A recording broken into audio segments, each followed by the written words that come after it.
Pernah nggak sih, kamu bayangin, ada bule Jerman datang ke kampung kecil di pedalaman Papua, terus malah jatuh cinta sama gadis kampungnya? Awalnya aku juga mikir, ini pasti cerita cinta yang klise. Tapi ternyata, ini nyata. Dan bukan cuma soal cinta biasa. Ini soal benturan dua dunia yang beda banget. Budaya barat yang modern ketemu sama adat Papua yang masih kuat dan dijaga turun-temurun. Namanya Jochen. Pria Jerman yang awalnya cuma niat tinggal sementara buat riset alam. Tapi hidup sering punya rencana sendiri. Di sana, dia ketemu Melissa. Gadis kepala adat yang bukan cuma cantik luar dalam, tapi juga punya keberanian yang bikin siapapun kagum. Masalahnya, waktu Jochen melamar Melissa, yang nolak bukan cuma keluarganya, tapi satu kampung. Semua warga dibilang melanggar adat, dianggap mencemari garis keturunan. Bahkan kepala adat sendiri, ayah Melissa, ngamuk besar. Tapi Jochen bukan tipe pria yang gampang mundur. Dia belajar bahasa, dia pelajari adat, dia ikut upacara, bahkan tinggal di rumah panggung seperti warga lokal. Perlahan, satu persatu orang yang tadinya benci mulai membuka hati. Dan akhirnya, di tengah senja Papua yang tenang, restu itu datang. Bukan karena mereka luluh pada cinta, tapi karena mereka mulai percaya bahwa cinta Jochen itu bukan main-main. Tapi cerita ini nggak berhenti di situ. Karena ternyata, tantangan sebenarnya bukan cuma mendapatkan restu. Tantangan terbesarnya adalah, bagaimana dua manusia dari dunia yang berbeda bisa terus hidup bersama, tanpa kehilangan jati dirinya masing-masing? Penasaran kan, apa yang terjadi setelahnya? Dengerin sampai selesai. Karena kisah ini bukan cuma soal cinta, tapi tentang keberanian memilih, meski seluruh dunia menentang. Sebelum kita melanjutkan cerita seru ini, jangan lupa untuk tekan tombol subscribe, like, dan tulis di kolom komentar kamu berasal dari daerah mana. Dukungan kecil dari kalian akan menjadi semangat besar bagi kami untuk terus mengunggah video-video menarik lainnya. Langit di atas kampung Nimbokrang sore itu tampak muram. Awan kelabu menggantung berat, seolah tahu akan ada sesuatu yang mengguncang ketenangan desa. Di kejauhan, bunyi pelan motor trail memecah kesunyian, suaranya bergaung di antara pepohonan yang menjulang. Beberapa anak kecil yang tengah bermain bola dari daun kelapa menoleh, lalu berlarian ke arah suara sambil bersorak kecil. Dari balik tikungan jalan tanah, muncullah seorang pria bule bertubuh tinggi besar, berambut pirang keemasan yang sedikit acak-acakan diterpa angin, matanya biru tajam namun menyimpan keteduhan. Di belakangnya, duduk membonceng seorang gadis Papua berkulit hitam manis dengan senyum yang mengembang malu-malu. Rambut keritingnya diikat rapi, dan gaun merah muda yang dikenakannya kontras dengan tanah coklat berlumpur di bawah kaki. Warga yang melihat langsung terdiam. Seolah waktu melambat, dan hanya suara jangkrik yang terdengar mendesis dari sela-sela semak. Itu Melissa, kan? Bisik seorang ibu sambil menggendong anaknya. Iya, tapi siapa itu bule? Kok berani-beraninya masuk kampung begini? Bareng anak kepala adat pula? Sahut tetangga di sebelahnya, suaranya nyaris tak terdengar namun penuh tekanan. Melissa turun dari motor dan menatap wajah-wajah yang menatapnya, campuran antara bingung, heran, dan sebagian jelas-jelas menunjukkan ketidaksukaan. Ia menarik napas dalam-dalam, mencoba tersenyum meski jantungnya berdebar keras. Jochen berdiri di sampingnya, mengangguk sopan pada semua yang menatap, namun tak ada satupun yang membalas sapaannya. Senyumnya perlahan memudar, digantikan kerutan kecil di dahinya. "Tenang, Lisa," bisik Jochen, mencoba meyakinkan sambil menyentuh lembut punggung tangannya. "Aku bersamamu." Melissa hanya mengangguk pelan. Namun matanya mencari sosok yang ia khawatirkan akan muncul lebih cepat dari yang seharusnya. Dan benar saja, suara berat seorang pria tua bergema dari balik rumah panggung terdekat. "Itu anakku." Suara itu menggetarkan tanah dan hati. Semua mata langsung menoleh. Suasana menjadi tegang. Angin bertiup lebih dingin, menggoyang dedaunan seolah ikut gelisah. Warga yang tadinya duduk-duduk mulai berdiri, membentuk lingkaran tak kasat mata di sekitar mereka. Langkah Johan yang semula yakin, kini tampak sedikit ragu. Melissa menggenggam tangannya lebih erat, wajahnya menegang. Udara berubah pekat. Tak ada yang menyangka, kehadiran Johan hari itu bukan sekadar kunjungan biasa. Dan sesuatu yang lebih besar dari sekadar cinta, akan segera diuji di hadapan seluruh kampung. Tak ada yang menyangka bahwa pertemuan pertama mereka terjadi begitu sederhana. Di sebuah ruang kelas bambu yang setengah roboh, di mana Johan tengah menulis kata, harapan, dengan kapur putih di papan tulis yang sudah penuh goresan. Melissa datang membawa beberapa buku pinjaman dari perpustakaan kabupaten, rambutnya basah oleh hujan, dan kakinya penuh lumpur merah khas tanah Papua. Tatapan pertama mereka bukan tatapan cinta, tapi tatapan penasaran, antara dua dunia yang berbeda, saling mengamati dari kejauhan. Setiap hari, setelah mengajar, Johan selalu duduk di depan kelas, mencatat perkembangan murid, atau sekadar menerjemahkan catatan ke bahasa lokal. Saat itulah Melissa sering datang diam-diam dan duduk di bangku paling belakang. Ia hanya mendengarkan, tanpa bicara.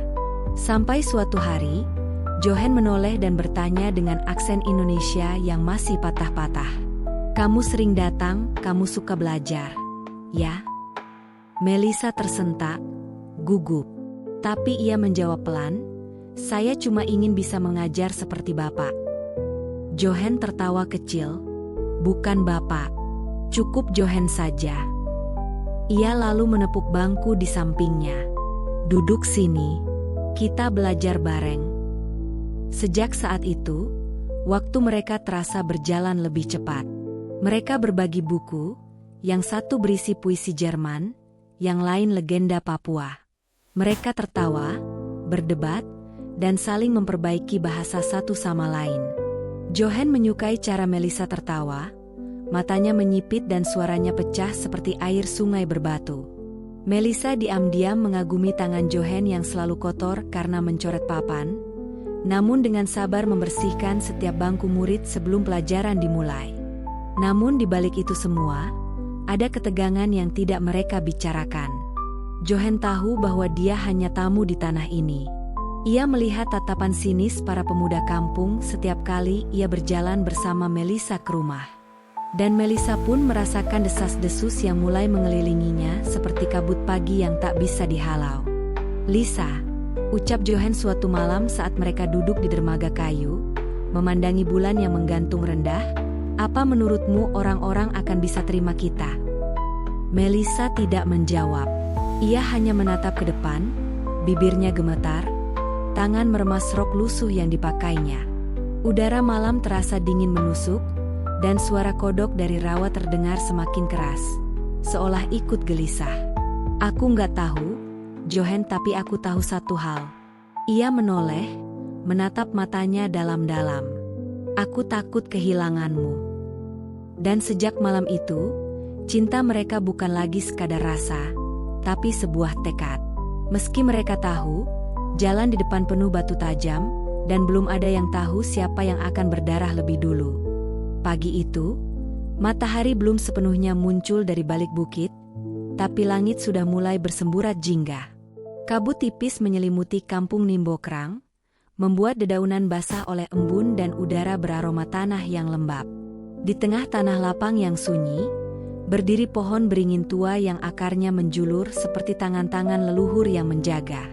Pohon itu dianggap sakral oleh warga, tempat orang-orang datang meminta restu, atau mengadu saat hati mereka dipenuhi keresahan. Johan berdiri tepat di bawah pohon itu. Nafasnya terdengar berat, jemarinya berkeringat saat merogoh saku jaketnya. Di tangannya tergenggam sebuah kotak kecil berlapis kain tenun merah, benda yang sudah ia siapkan selama berminggu-minggu. Matanya menatap sekeliling, memastikan tidak ada orang lain selain Melissa yang berdiri di depannya, mengenakan kebaya putih sederhana dan rok panjang khas suku mereka. "Tempat ini keramat," ujar Melissa pelan, suaranya bergetar. "Kalau kau berniat main-main, Jangan pernah melakukannya di sini. Johan tersenyum. Aku tahu, Lisa. Justru itu sebabnya aku memilih tempat ini. Ia kemudian menarik napas panjang, menatap gadis itu lekat-lekat. Karena niatku tidak main-main. Melissa terdiam. Angin berhembus pelan, membuat daun-daun beringin bergesekan dan mengeluarkan suara lirih seperti bisikan leluhur. Johan perlahan berlutut di atas tanah yang masih lembab oleh embun. Ia membuka kotak kecil itu, memperlihatkan cincin perak sederhana dengan ukiran motif khas Papua yang ia pesan dari seorang pengrajin lokal. Melissa Anwari, ucapnya dengan suara rendah tapi penuh getaran, aku datang dari jauh, dari negeri yang tak mengenal panas dan hutan seperti ini. Tapi sejak aku bertemu kamu, kampung ini terasa seperti rumah. Kamu membuat tanah ini hidup untukku. Kamu membuat aku ingin menetap, bukan sekadar singgah. Melissa menutup mulutnya dengan tangan, matanya mulai berkaca-kaca. Ia tidak menyangka Johan akan melamarnya di tempat seberani ini. Tempat yang dihormati, ditakuti, dan dijaga ketat oleh adat. Aku nggak punya banyak harta, lanjut Johan, tapi aku punya niat, dan aku punya cinta. Aku ingin membangun hidup bersamamu, di sini, di tanahmu, dengan adatmu. Jika kau izinkan, nikahilah aku. Melissa menunduk. Air matanya jatuh satu persatu ke tanah, menyatu dengan embun pagi. Ia mengangguk perlahan, lalu membisikkan, iya, Johan. Aku mau. Tapi sebelum mereka sempat saling berpelukan, terdengar suara ranting patah dari balik semak-semak. Lalu muncul sepasang mata tajam dari balik bayangan pepohonan. Seseorang telah mengintip dan dalam sekejap, kabar lamaran itu akan menyebar ke seluruh kampung, membawa badai yang tak bisa mereka hindari. Langit siang itu mendung berat. Awan hitam bergelayut di atas kampung Nimbokrang, seolah menggambarkan isi hati para tetua yang duduk bersila di dalam rumah adat, sebuah bangunan kayu berukir yang menjadi jantung segala keputusan kampung. Di tengah ruangan, bara api dari perapian tradisional masih menyala, mengeluarkan asap tipis dan aroma kayu terbakar yang menyengat. Di sekelilingnya, para tokoh adat duduk berjajar mengenakan kain kebesaran, ekspresi mereka dingin dan serius. Johan berdiri sendirian di tengah ruangan, tubuhnya tegap meski jelas terlihat gugup. Keringat mengalir dari pelipisnya. Di belakangnya, Melissa berdiri dengan wajah tegang, tangannya meremas kain roknya kuat-kuat. Ayahnya, Tuan Yonas Anwari, kepala adat sekaligus pria yang paling dihormati di desa, menatap mereka dengan mata tajam, seolah bisa menembus isi hati mereka hanya dengan pandangan. Jadi kau yang berani-beraninya membawa anakku ke pohon sakral dan melamarnya di sana. Suara Tuan Yonas berat, dalam, dan menggetarkan dinding kayu rumah itu. Johan membuka mulutnya, mencoba berbicara dengan bahasa Indonesia yang telah ia latih bertahun-tahun. Saya mencintai Melissa. Saya ingin menikahinya. Saya tidak ingin membawanya pergi. Saya ingin tinggal di sini, bersama kalian. Seketika, suara tawa kecil yang kecut terdengar dari salah satu tetua di sudut ruangan. Lalu disusul gerutuan-gerutuan lainnya. Tinggal di sini? Siapa kau? Hanya karena kau bule, kau pikir bisa dapat semua yang kau mau. Kami tidak butuh orang asing mengubah adat kami. Anak perempuan kepala adat bukan untuk dijadikan mainan. Melissa melangkah maju, mencoba bicara, tapi sang ayah mengangkat tangan. Diam, Lisa, bentaknya. Kau pikir adat ini mainan? Leluhur kita tidak membesarkanmu untuk dihina seperti ini. Wajah Melissa memucat. Bibirnya bergetar, tapi tak satu pun kata keluar. Sementara Johan, meski hatinya tercabik, mencoba tetap tenang. Saya tahu saya orang luar, katanya pelan, tapi saya tidak datang untuk mengubah adat. Saya ingin menjadi bagian darinya. Saya ingin belajar. Saya ingin menjadi keluarga. Tuan Yonas berdiri. Tingginya hampir sama dengan Johan, tapi karismanya jauh melebihi. Ia melangkah perlahan, lalu berhenti tepat di depan Johan. Matanya menusuk, suaranya pelan tapi tajam. Adat ini bukan seperti buku yang bisa kau pelajari. Ini darah, ini roh, ini harga diri kami. Dan saat kau melamar anakku tanpa restu kami, kau sudah mencoreng itu semua. Di luar rumah adat, warga mulai berkumpul. Suara-suara mulai riuh. Kata-kata seperti pengusiran, pelanggaran adat, dan pengkhianat mulai terdengar samar. Angin membawa bau hujan yang sebentar lagi akan turun.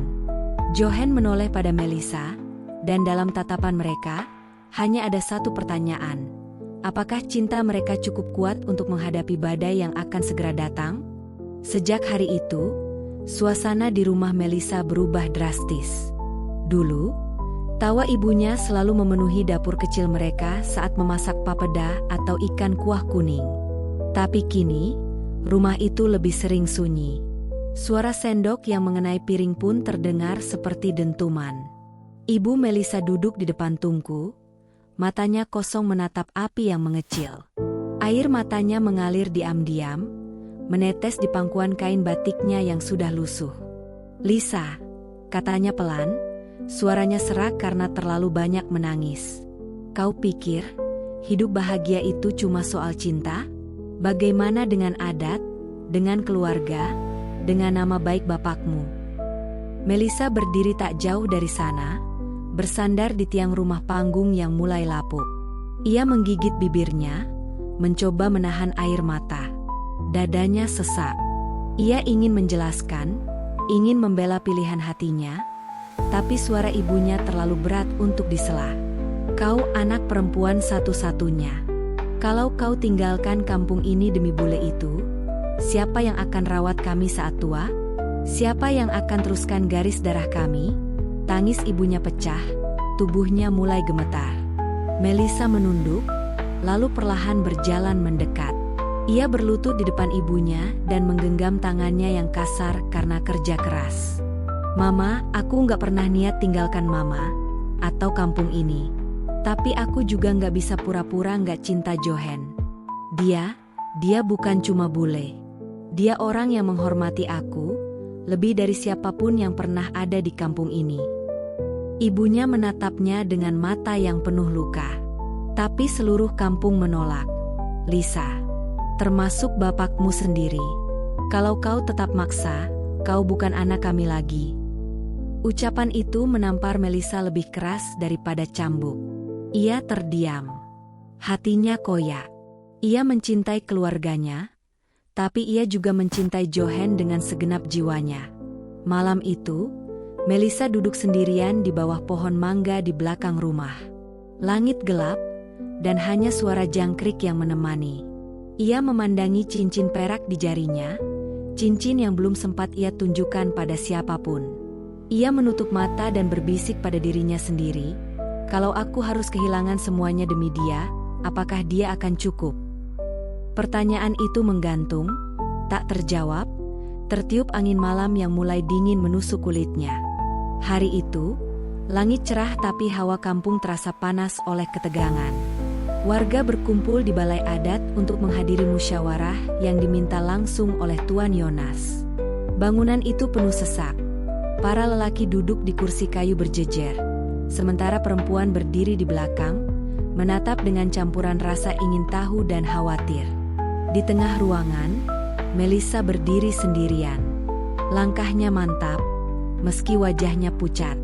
Tatapannya menyapu seluruh ruangan.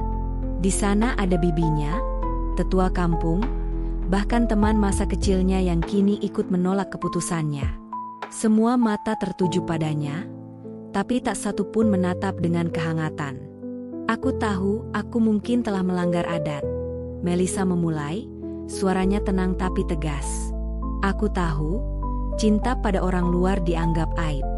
Tapi aku mohon, dengarkan aku dulu, sebelum kalian buang aku seperti sampah." Beberapa orang saling pandang. Beberapa lainnya mendengus sinis. Tapi tak ada yang menyela. Johan bukan orang sembarangan. Dia datang ke Papua bukan untuk jalan-jalan atau cari istri. Dia datang untuk mengajar anak-anak kita. Dia tinggal di rumah reot, makan sagu, mandi di sungai, dan bahkan pernah membantu membangun jembatan kecil di kampung sebelah. Ia berhenti sejenak, menahan napas. Tangannya mengepal. Saat aku mengajar di sekolah, tak ada satupun lelaki dari kampung ini yang dukung aku. Tapi Johan, dia yang bilang aku pantas bermimpi tinggi. Dia yang bilang aku bisa jadi kepala sekolah. Kalau aku mau. Kalian tahu rasanya dihargai seperti itu. Seorang ibu-ibu di belakang mulai terisak. Tapi Melissa belum selesai. Aku lahir dan besar di tanah ini. Darahku, kulitku, jiwaku, semuanya Papua. Tapi kenapa kalian perlakukan aku seperti orang asing hanya karena aku mencintai pria dari luar? Kalau cinta itu salah, kenapa rasanya begitu benar? Suara Melissa pecah di akhir kalimat, tapi ia tak mundur. Tatapannya justru semakin kuat. Aku tidak memaksa kalian menyetujui pernikahan ini. Aku hanya minta satu hal, jangan cabut hakku untuk mencintai. Karena kalau aku tak boleh mencintai, lalu apalagi yang tersisa dari aku sebagai perempuan Papua? Ruangan hening. Beberapa tetua menunduk.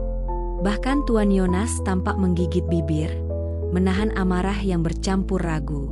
Tapi sebelum satupun keputusan dibuat, dari luar terdengar suara langkah kaki cepat. Seorang pemuda berlari masuk dan berteriak panik, "Tuan Yonas! Si bule, dia datang lagi. Bawa sesuatu aneh-aneh." Semua kepala menoleh. Melissa langsung berlari keluar, dan seluruh kampung bersiap menyaksikan apa yang akan terjadi. Karena mereka tahu, pria asing itu datang bukan untuk menyerah.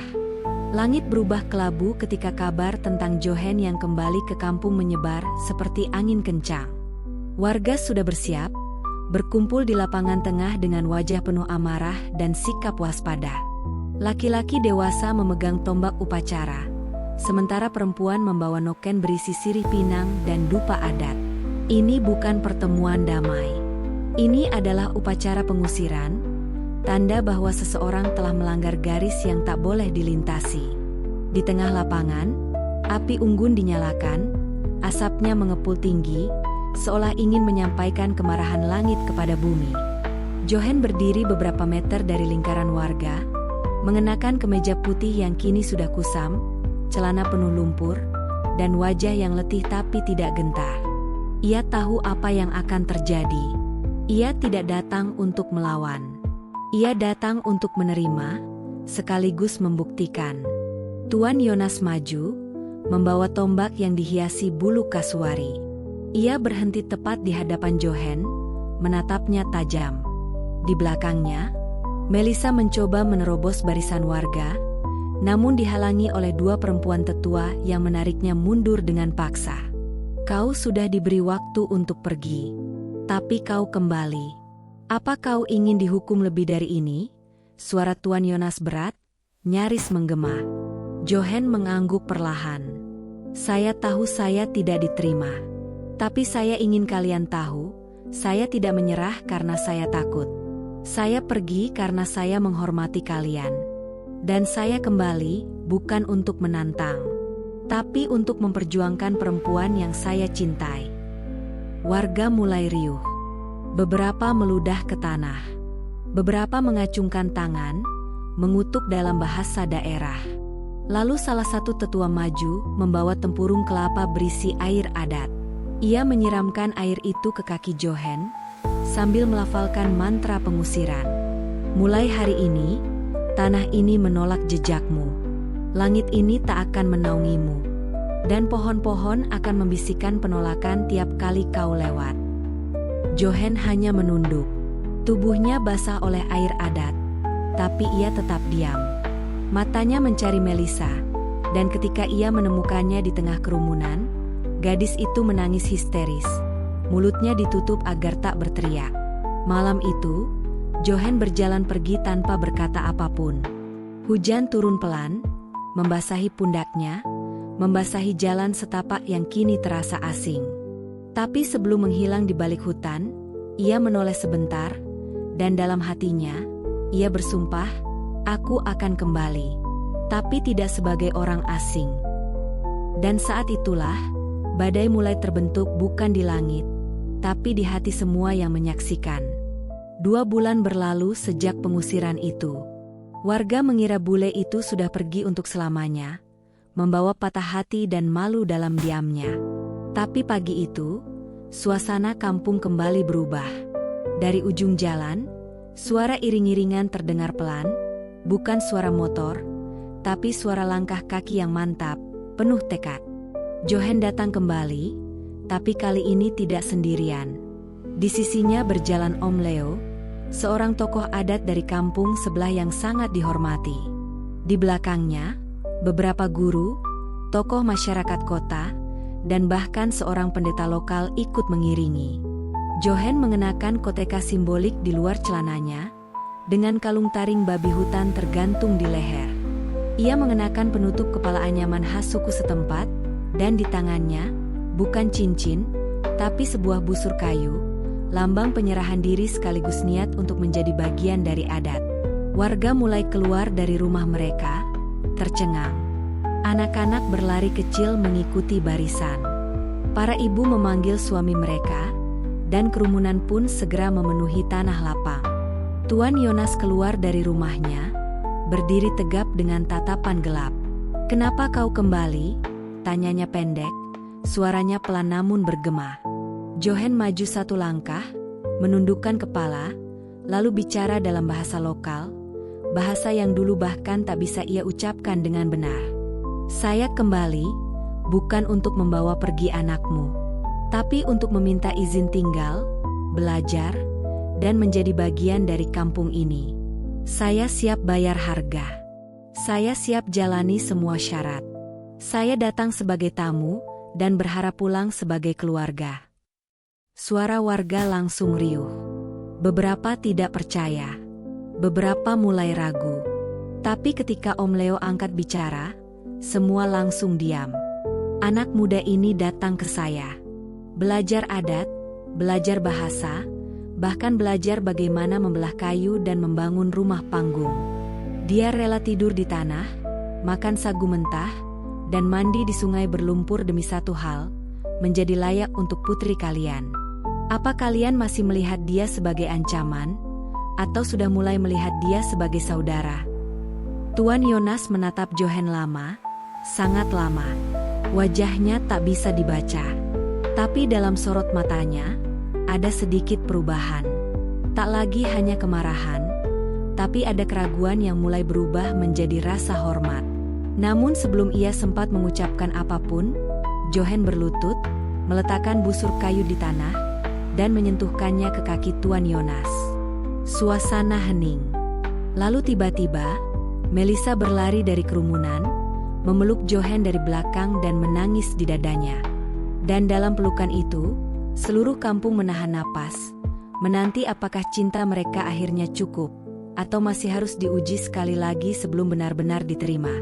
Sore itu, langit seolah sedang menimbang keputusan yang akan mengubah segalanya. Matahari mulai turun perlahan, cahayanya menyinari dedaunan dan wajah-wajah yang berkumpul di halaman rumah adat.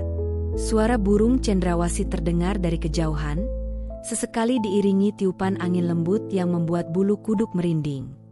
Johan berdiri di tengah lingkaran warga, berhadapan langsung dengan Tuan Yonas, yang kali ini tak lagi membawa tombak, melainkan sebatang tongkat adat tua peninggalan leluhur. Di belakang Johan, Melissa berdiri dengan pakaian adat lengkap, hanya kali ini, senyum perlahan mulai kembali di wajahnya. Tapi matanya tetap merah, basah, karena rasa cemas masih belum sepenuhnya sirna. "Johan Muller," ujar Tuan Yonas, suaranya pelan namun tegas. "Kau datang ke tanah ini sebagai orang asing. Kau menyentuh hal yang paling sakral bagi kami, anak perempuan dari garis kepala adat. Kau telah melanggar, lalu kau belajar, lalu kau kembali." Johan mengangguk pelan. Tak sedikit pun ia memotong. "Banyak yang ingin aku tolak dari dirimu," lanjut Yonas. Tapi satu hal yang tidak bisa aku abaikan adalah ketulusanmu. Tuan Yonas mengangkat tongkat itu tinggi-tinggi, lalu menancapkannya ke tanah di depan Johann. Debu berhamburan pelan, disertai bisikan kecil dari warga yang menahan napas. Kalau kau betul mencintai anakku, buktikan lewat perbuatan. Jangan tinggalkan dia. Jangan angkat kaki dari tanah ini saat badai datang. Jangan jadikan dia trofi untuk dibawa pergi ke negerimu. Johann maju satu langkah, lututnya bergetar, tapi suaranya mantap. Saya bersumpah di hadapan kalian, di tanah ini, saya akan membangun rumah, menanam akar, dan menjaga dia sampai akhir hayat saya. Tuan Yonas menatapnya dalam-dalam. Lalu, ia mengangguk. Hening. Tak ada tepuk tangan. Tak ada sorakan. Tapi ketika Tuan Yonas mengangkat tangan dan menyentuh kepala Johann, semua orang tahu itu adalah restu. Tangis pecah dari Melissa. Ia berlari memeluk ayahnya, lalu memeluk Johann dengan seluruh tubuhnya. Udara di kampung seolah berubah. Lebih hangat, lebih ringan, lebih damai. Namun, saat matahari sepenuhnya tenggelam di ufuk barat, Tuan Yonas menatap pasangan itu dan berkata, "Restu telah kau terima, tapi jalanmu baru saja dimulai." Dan semua tahu, cobaan sejati mereka belum tentu selesai. 3 bulan setelah restu itu diberikan, kampung Nimbokrang berubah menjadi lautan warna dan tawa. Dari pagi buta, suara Tifa di tabu berirama, disambut oleh nyanyian perempuan-perempuan tua yang bersenandung lagu adat. Aroma daun woka dan ikan bakar menguar dari dapur-dapur rumah, sementara anak-anak berlarian dengan wajah dicat dan kaki penuh debu. Hari itu adalah hari pernikahan Johann dan Melissa. Johann mengenakan busana adat yang dijahit khusus oleh tangan-tangan warga kampung. Di lehernya tergantung kalung kulit kerang warisan nenek Melissa, sebagai lambang penerimaan dari garis keluarga. Wajahnya tegang, tapi matanya berbinar. Ia berdiri gagah di panggung pelaminan yang dibangun dari bambu dan dihiasi dedaunan segar, menanti mempelai perempuan yang tak kunjung datang. Lalu terdengar suara Tifa bertalu lebih kencang. Semua mata menoleh. Melissa muncul dari balik barisan penari, mengenakan mahkota bulu warna-warni dan gaun kulit kayu dengan ukiran sukunya. Senyum di wajahnya bukan lagi senyum malu-malu seperti dulu, melainkan senyum perempuan yang tahu bahwa hari ini, dia bukan hanya pengantin, tapi juga simbol keberanian. Warga berkumpul, menari, menyanyi, menangis, dan tertawa. Bahkan mereka yang dulu paling keras menolak kini ikut menyumbangkan babi untuk pesta. Tuan Yonas duduk di kursi kehormatan, sesekali tersenyum kecil meski tetap menjaga wibawa. Ia tahu, putrinya telah membuat sejarah, bukan dengan melawan adat, tapi dengan mempertemukan dua dunia tanpa meruntuhkan jati diri. Ketika tiba saatnya ijab dilakukan, Johann memegang tangan Melissa dengan kedua tangannya. Ia menatap matanya dan berkata pelan, "Aku tidak janji untuk menjadi suami sempurna. Tapi aku janji, aku akan mencintaimu dengan cara paling jujur yang bisa aku pelajari dari tanah ini." Melissa mengangguk. "Dan aku pun akan menjadi istrimu, yang mencintaimu tanpa meninggalkan tanahku." Suara sorakan meledak dari semua penjuru. Suasana penuh haru. Bahkan langit seolah merestui, dengan cahaya matahari yang muncul kembali dari sela-sela awan setelah berhari-hari mendung. Tapi saat malam tiba dan pesta mulai mereda, Johann dan Melissa duduk berdua di tangga rumah mereka yang baru. Tanpa sepatah kata, hanya saling menggenggam tangan, memandangi bintang-bintang di atas langit Papua. Karena meski pesta telah usai, kisah cinta mereka baru saja dimulai. Dan siapa yang tahu, tantangan apa lagi yang akan datang esok hari.